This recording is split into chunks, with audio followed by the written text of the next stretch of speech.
Mark 14, let's look at, I'll read verse 17. And in the evening he cometh with the 12. So we know this is evening time, the start of the day. It's like midnight to us. And now go down to verse number 27. We see the same idea. Jesus said, all ye shall be offended because of me this night. So we know the time frame right there. Night time, that's the start of a Hebrew day. And now go down to verse number 41. And now we see the betrayer. Verse 42 we'll read. Rise up, let us go. Lo, he that betrayeth me is at hand. And immediately while he spake cometh Judas, one of the 12. And so we see Jesus was betrayed that day as well. Look at verse number 54. Not only was Jesus betrayed, he was also, verse number 54, Peter follows him. And Peter followed him afar off, even into the palace of the high priest. And so he's betrayed by Judas on Nisan 14. And then he also has Peter following him. And we see at the end of that verse, and warmed himself at the fire. So again, you would do that at the nighttime. And now go down to verse number 66. And who shows up at verse number 66? Peter. Peter shows up. And so on that same day, not only is he betrayed by Judas, Peter's following him, but now we find out he's also denied by Peter. And we get all of that information all the way through the rest of Mark chapter number 14. We left last week, I think we said we looked at the hours, and we know the day is counted by hours. So first hour, second hour, third hour, fourth hour. And what we didn't get in the book of Matthew was what time Jesus was crucified. And so we get that now in the book of Mark. So read verse number 24. Let's read that together. 24 and 25. Ready? Go. And when they had crucified him, they parted his garments, casting lots upon them, what every man should take. And it was the third hour, and they crucified him, that's being Jesus. So the third hour, if the first hour is 7, well, you got you got sun set or sun rise. Both are 6. Sunset, 6 p.m., sunrise, 6 a.m. And so when you get to 7, they call that, okay, that's the first hour, 7. When you get to 8, that's the second hour. And then when you get to 9, and it was the third hour, and they crucified him. So Mark chapter 15, verse number 25, that third hour on our watch is 9 o'clock. 9 o'clock a.m. 9 o'clock a.m. So the Hebrew night, 6, we looked at all of that stuff with Judas and Peter, and they made a fire, and it was night. All of that stuff happened. And now by the time the sun rises, now you've got first hour, second hour, third hour, 9 a.m. 9 a.m. Now this is going to make sense because Jesus is crucified. It's 9 a.m. It's light out. And of course it's light out. It's during the day, right? So now let's keep reading, and I would like us to read verses 30. Let's look at verse number 33 and 34. Let's read those two verses together. And when the 6th hour was come, there was darkness over the whole land until the 9th hour. And at the 9th hour, Jesus cried with a loud voice, Eloi, Eloi, lama sabachthani, which is, being interpreted, my God, why hast thou forsaken me? So if the third hour, they put him on the cross on the third hour, that is 9 a.m. Well, when was there darkness?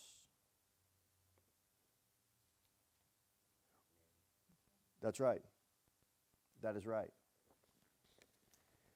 So, during that time, you had 3 hours where it was supposed to be the sun shining. And so God literally turned the sun off. So in the middle of the day, for 3 hours, it went completely dark. This didn't happen at night, because at night you wouldn't have to turn the sun off.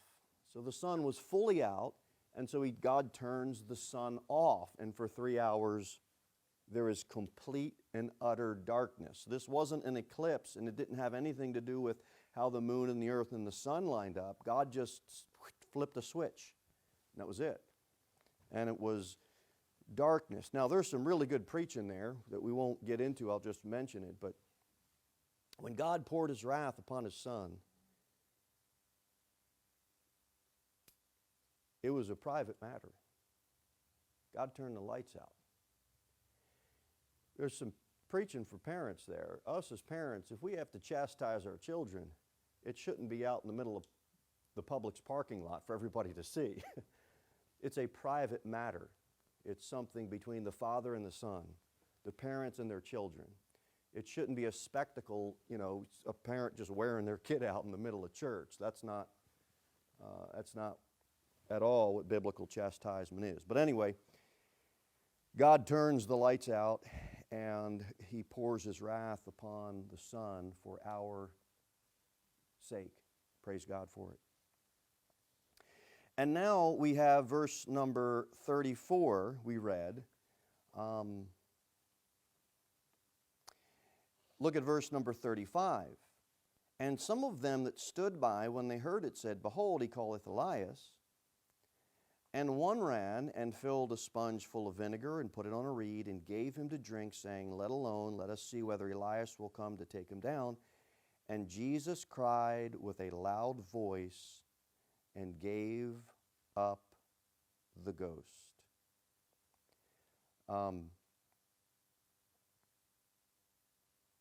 If it was dark for 3 hours,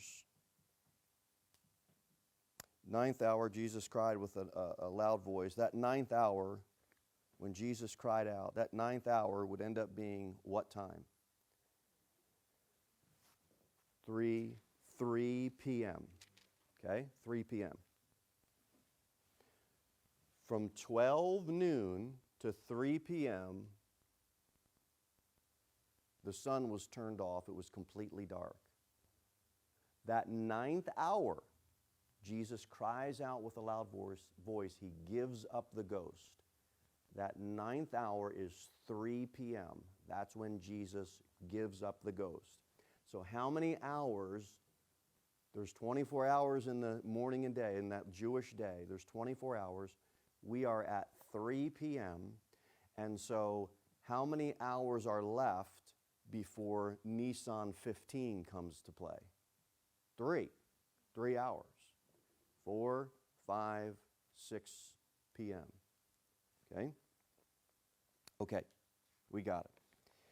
So Christ is our Passover lamb. He died and gave up the ghost on that day. But look at verse number 42, because we're going to get into something new this morning. Verse number 42. The Bible says in Mark 15:42, And now when the even was come, because it was the day of preparation, that is, the day before what? The Sabbath. Brother Will had a great question. It was the question that was for this lesson, which was a great, it was right in timeline in order to ask it. So Passover was also considered the day of preparation.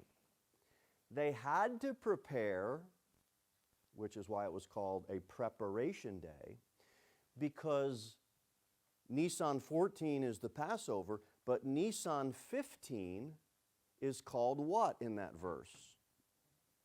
Verse number 42. Sabbath. It's called Sabbath, right? So you've got 2 days in that verse. Passover, which is also the day of preparation. They're preparing, they're doing things. There's another day. The next day is coming, and it's a Sabbath. You see it? Verse 42. And now when the evening was come, because it was the preparation, that is the day before the Sabbath. So the preparation day isn't the Sabbath day. It is the day what? Before. That's right. It's the day before the Sabbath. Okay. We got it.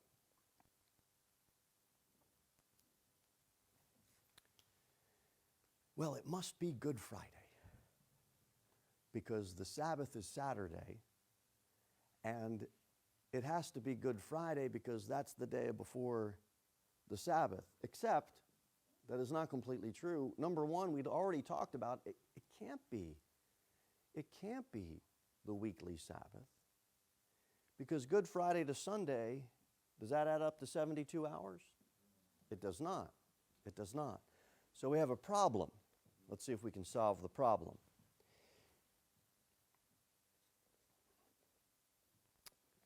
We'll need Luke 23 and Leviticus 23. Luke 23 and Leviticus 23. Luke 23.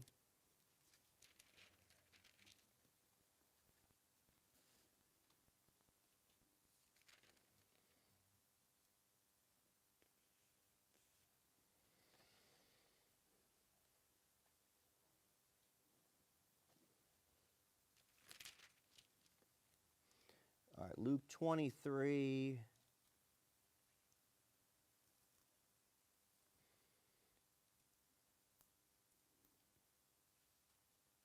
Go all the way down to verse number 53.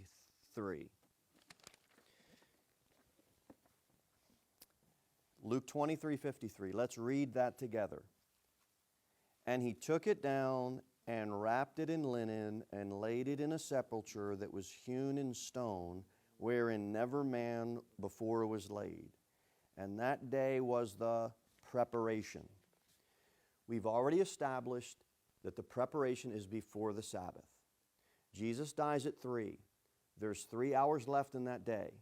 We see in Luke chapter number 23 that the day of preparation was the day that he was laid in the tomb.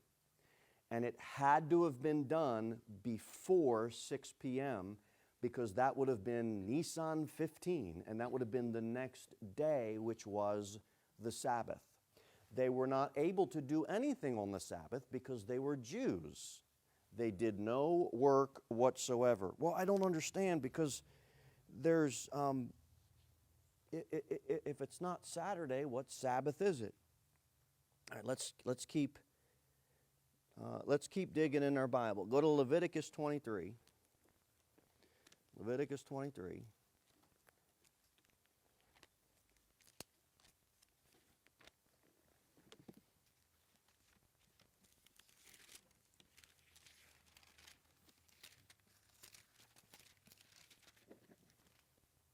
Leviticus chapter number 23.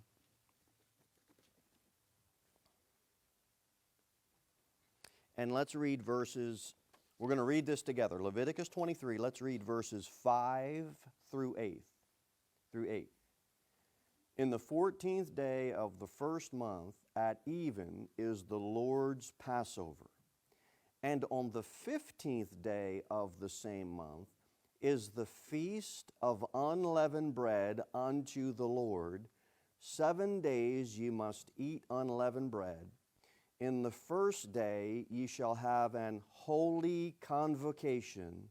Ye shall do no servile work therein.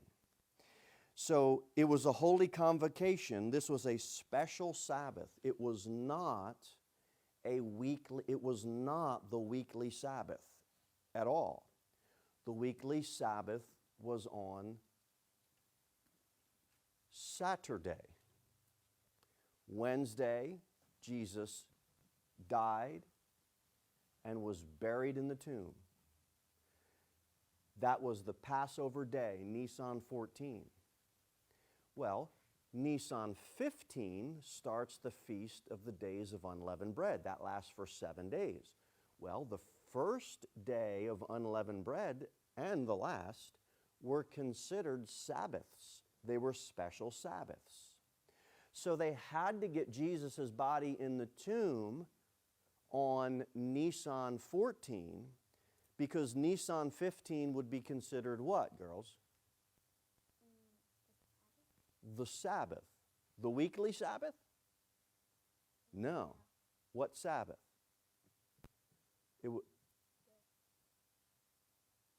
It was a special Sabbath. Who knows? That Holy Convocation, that start of the first day of the Feast of Unleavened Bread. So Nisan 14, 1 day Passover, and then you had the next day, the 15th, started the Days of Unleavened Bread, and that first day was considered a Passover. Go to John 19. John 19. John 19, and look at verse 8.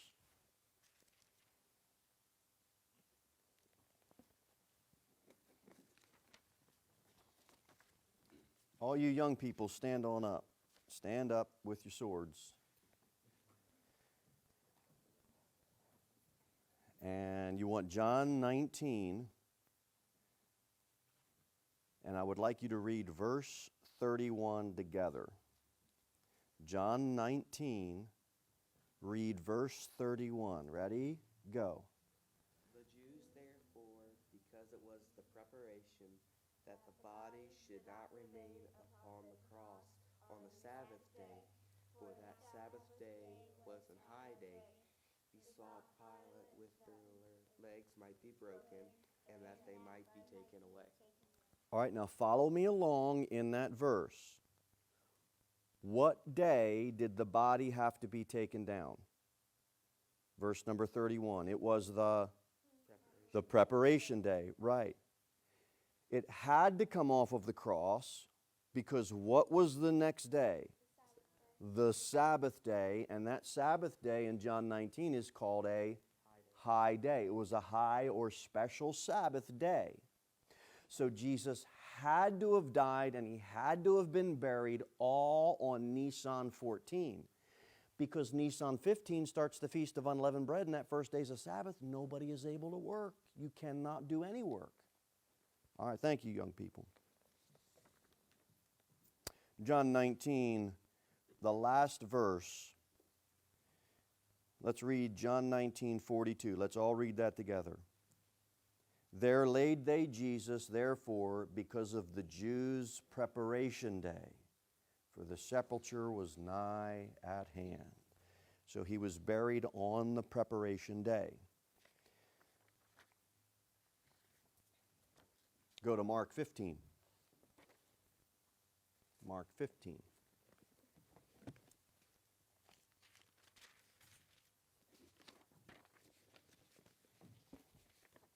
And look at verse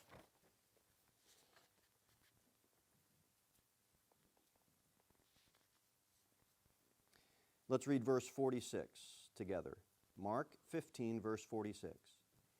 And he bought fine linen, and took him down, and wrapped him in the linen, and laid him in the sepulchre, which was hewn out of a rock, and rolled a stone under the door of the sepulchre.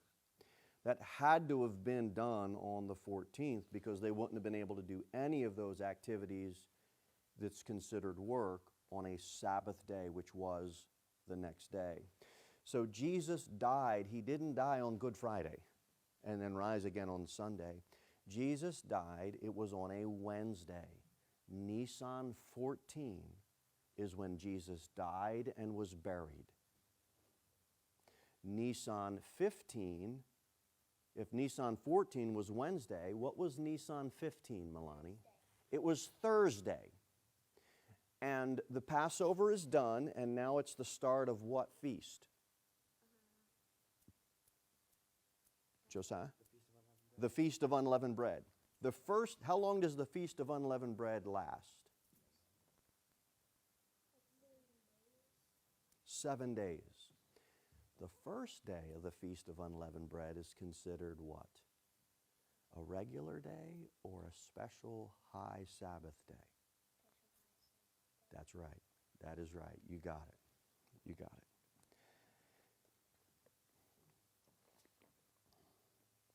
Okay, verse 16, chapter 1 of Mark. We should be right there.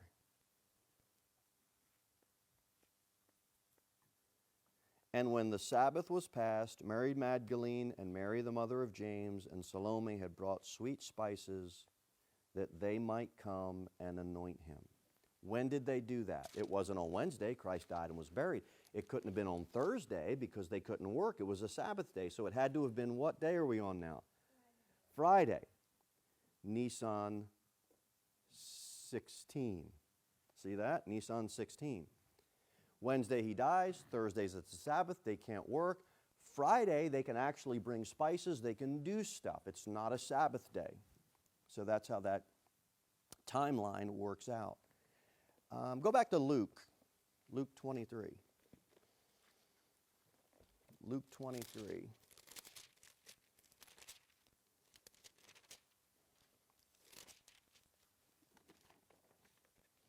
Luke 23, look at verse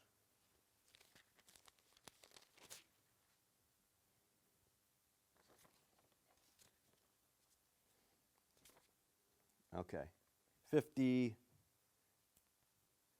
Let's read verses 54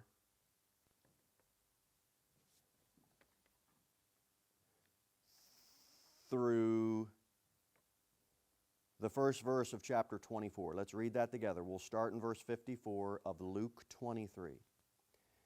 And that day was the preparation, and the Sabbath drew on.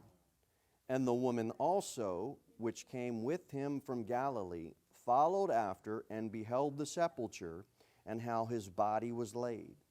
And they returned and prepared spices and ointments and rested the Sabbath day according to the commandment. Let's stop right there. Well, wait a minute. I thought Thursday, Nisan 15, they rested. Well, yeah, that was a Sabbath. The first day is a special Sabbath of the Feast of Unleavened Bread. Well, now it's Friday, and they're doing all this spice stuff, and right? But now they're like, man, we got to get it done because, well, there's a Sabbath. What Sabbath is that? The weekly Sabbath. So by the time frame, Jesus dies and is buried, and by the time he rises from the grave, Milani, how many Sabbaths are occurring? 1 or 2? 2. Are you sure about that? 2 Sabbaths. What's the first Sabbath? What day is that on? Thursday. What's the second Sabbath? What day does that fall on? Saturday. So you have 2 Sabbaths happening. The special high Sabbath and then the weekly Sabbath. Let's read verse 24. The first verse of chapter 24. Luke 24, verse 1. Ready? We'll read together. Now, upon the first day of the week, very early in the morning, they came unto the sepulchre, bringing the spices which they had prepared, and certain others with them. And they found the stone rolled away from the sepulchre. Now, the ladies are not going to the tomb in the dark. That wouldn't be safe, and they wouldn't be able to see. So we see that they are going when? Early in the morning. Okay. But before they did that, I want to look at one phrase at the last part of chapter 23. And they returned and prepared spices and ointments and rested the Sabbath day according to the commandment. What does that mean, according to the commandment?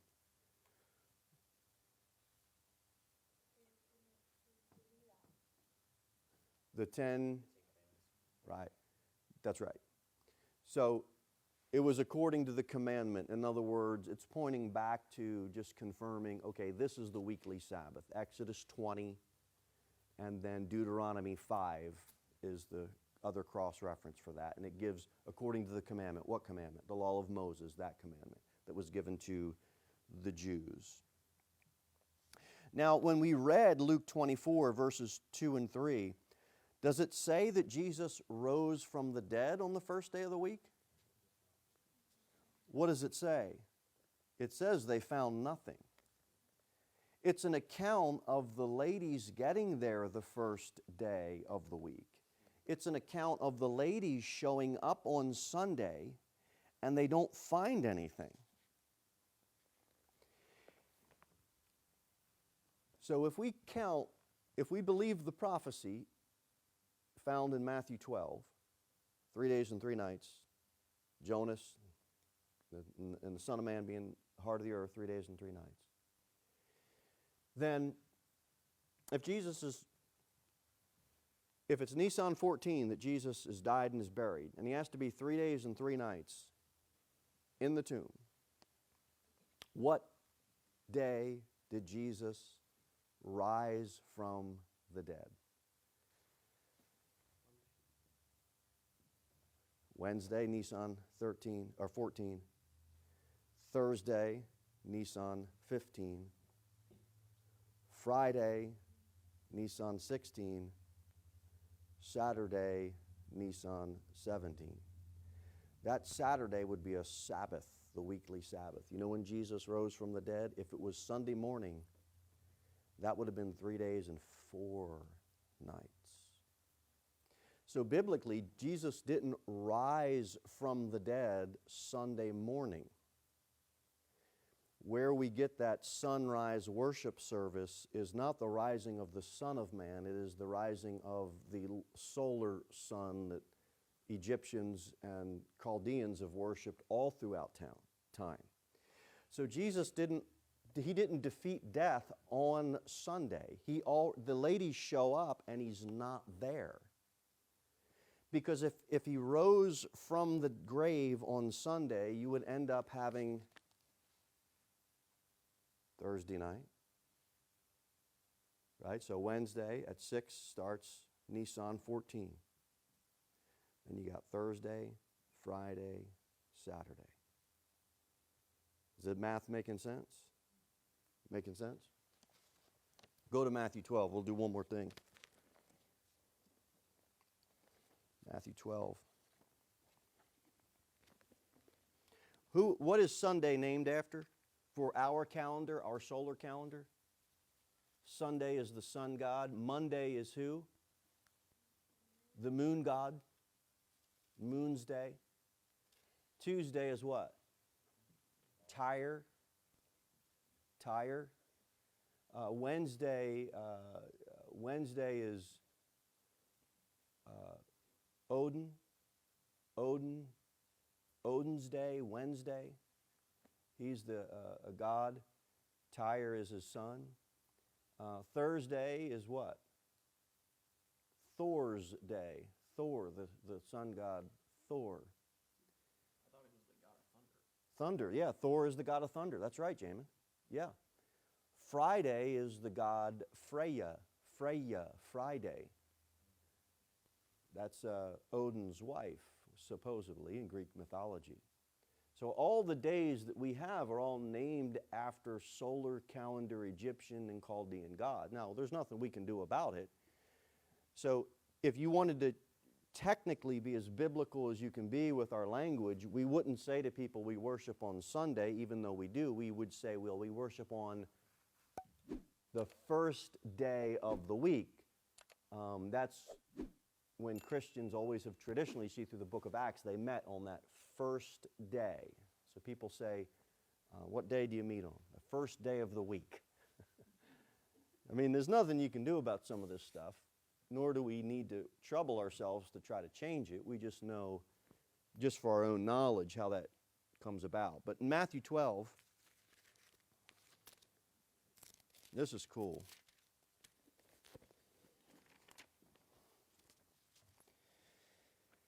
We looked at this prophecy, Matthew chapter 12, verse number 40. Let's have young people, why don't we all read this nice and loud? Matthew 12, verse number 40. Young people, stand up so you can stretch your legs a bit. Verse number 40. Are you ready?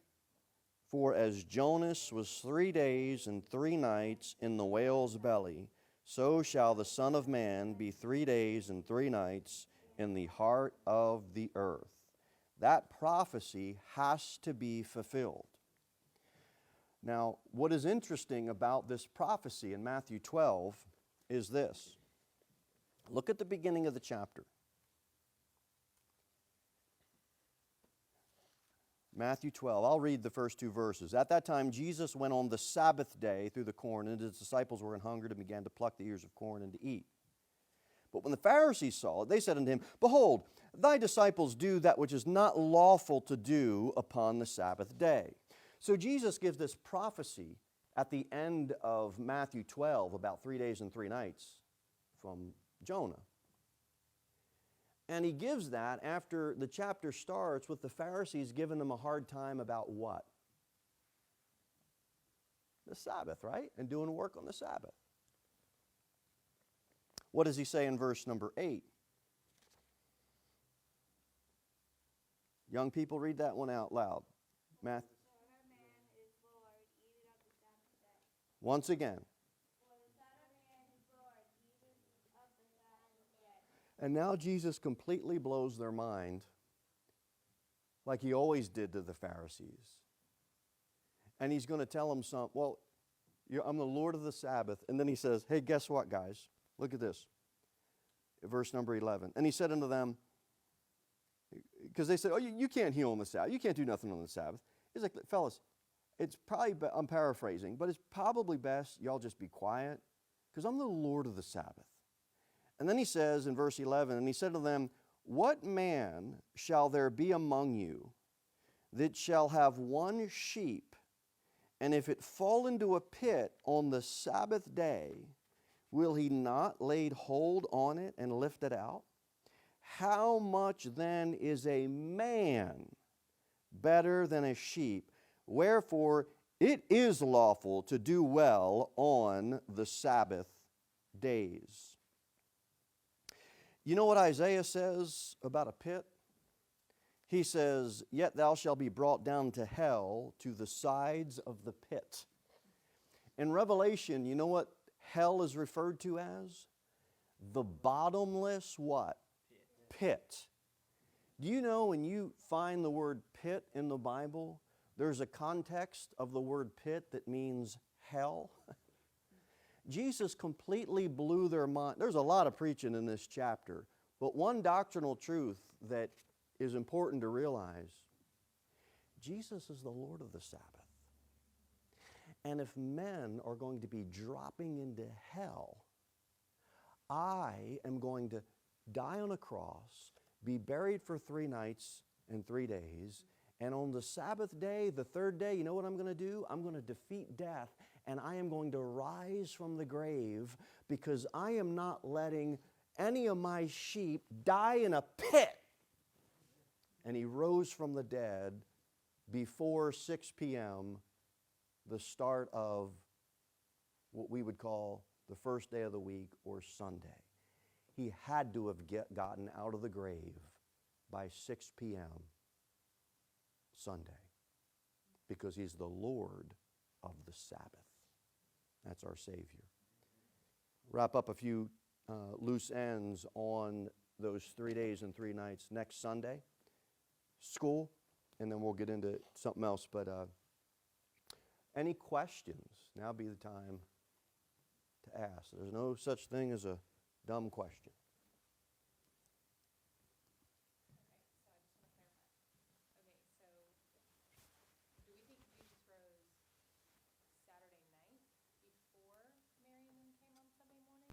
Right. That's right. Okay. So before 6 p.m. Right, because 6 p.m. would have been the start of Sunday, and they weren't going to come out during the night because it was dark. Okay. So very early in the morning, So they got through that Hebrew night, the first 12 hours, 6 p.m. to 6 a.m. And then 6 a.m. the sun rises, and now they're showing up at the tomb to find nothing there. Right. So they realize Sunday morning, oh, he's not there.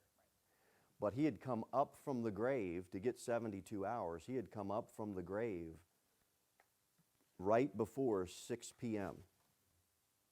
And I'm going to tie a few loose ends up on that next week, but it's looking forward to that first day. There's some good truth in doctrinal truth in that too. So, everybody get all it? Okay, love it. Our days change each year, like with the numbers. Yes. So how do you know that it's a Wednesday? Well, because on the lunar calendar, it was following the new moons. It's not following the same way that our calendar follows. So it stays the same, the numbers stay the same with the day? It would be the same day when that month would start, and I believe it was a technical Jewish day was 29.5 hours. And so what the Jews did, I believe this is right, you have to check me out on this, that they had their days either as 29 or 30. And so it was always the same day. That's why in Acts 12, people say, well, Easter is a mistranslation, but it's not a mistranslation. They say, well, Easter is really just another word for Passover, but it's not, because when you read that, matter of fact, we'll look at it next week, what comes first? Passover. What comes next? Days of unleavened bread. Well, in Acts 12, it's completely flipped. They say Herod, he intended to wait until after Easter. Well, the days of unleavened bread have already passed. Easter, if you're going to say it's Passover, it doesn't happen after the days of unleavened bread. It happens before. So that date changes based on the sun god and the solstices and all that. The pagan's date always changes.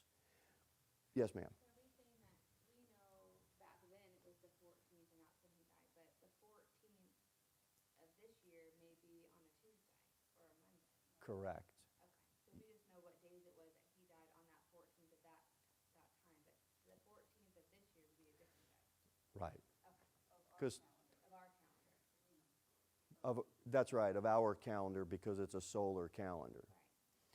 Because It'd be impossible for us to know to celebrate that on our calendar. right.